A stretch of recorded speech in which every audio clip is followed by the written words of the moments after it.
Good morning dear friends, एक और नई कहानी में आपका स्वागत है। आज की कहानी है प्रगति के 3 मंत्र। तो चलिए शुरू करते हैं। दोस्तों, एक विख्यात साहित्यकार टॉलस्टॉय हुए हैं। उन्होंने अपनी कहानी में लिखते हैं कि किसी राजा के मन में 3 प्रश्न अक्सर उठ जाया करते थे, जिसके उत्तर पाने के लिए वह अत्यंत अधीर था। इसलिए उसने अपने राज्य मंत्री से परामर्श किया और अपने सभा सांसदों की एक बैठक बुलाई। राजा ने उस सभा में अपने 3 प्रश्न सबके सम्मुख रखे। वे थे: सबसे महत्वपूर्ण कार्य क्या होता है? दूसरा प्रश्न, परामर्श के लिए सबसे महत्वपूर्ण व्यक्ति कौन होता है? तीसरा प्रश्न, किसी भी निश्चित कार्य को करने का सबसे महत्वपूर्ण समय कौन सा होता है?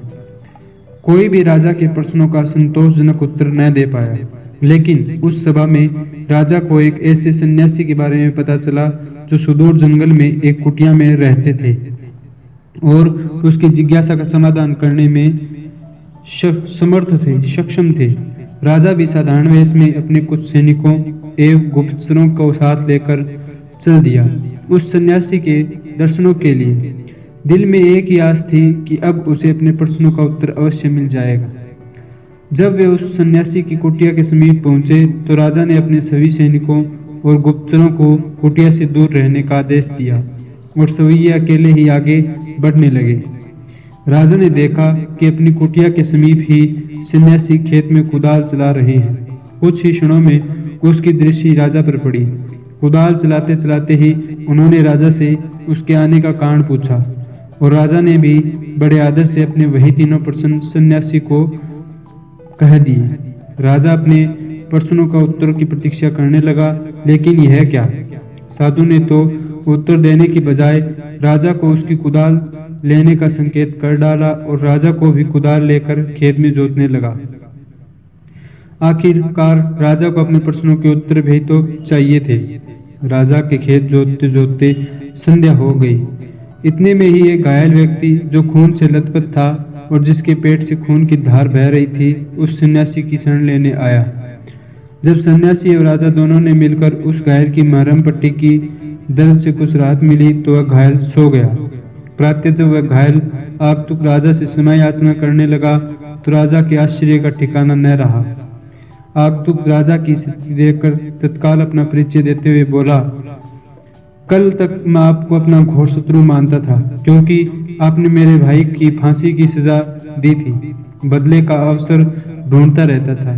कल मुझे पता लगा कि आप साधारण वेशभूषा में इन साधुओं के पास आए हैं। आपको मारने के उद्देश्य से मैं यहाँ आया था और एक झाड़ी के पीछे छिपकर बैठा था, लेकिन आपके गुप्तचर मुझे पहचान गए और घातक हथियारों से मुझ पर चोट पहुंचाई। लेकिन आपने अपना शत्रु होने के बावजूद भी मेरे प्राणों की रक्षा की।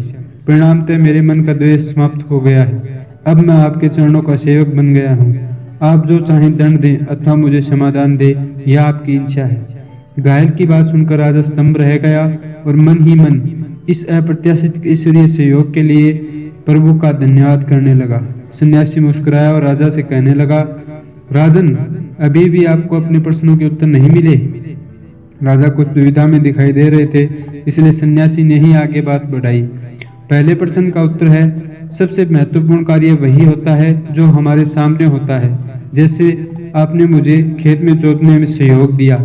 यदि आप मुझे सहानुभूति न दिखाते तो आपके जीवन की रक्षा न हो पाती।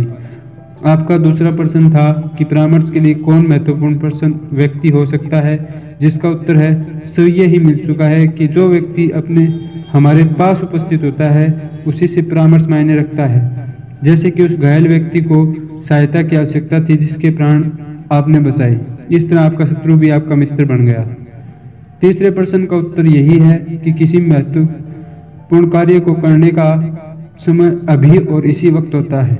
दोस्तों, महान साहित्यकार टॉलस्टॉय की यह कहानी हमें सावधान करती है कि वर्तमान के महत्व को कभी भी नहीं भूलना चाहिए। भविष्य की चिंता में वर्तमान यदि बिगड़ गया तो हम हाथ से ही मलते रह जाएंगे और प्रस्तुत कार्य को समय पर सदुपयोग न होने के कारण उज्जवल भविष्य धुंधला हो जाएगा। इसलिए प्रत्येक कार्य को समय पर कर लेना चाहिए। उम्मीद है कहानी अच्छी लगी होगी। अच्छी लगी हो तो लाइक कीजिए, दोस्तों के साथ शेयर कीजिए, चैनल को सब्सक्राइब कीजिए। धन्यवाद।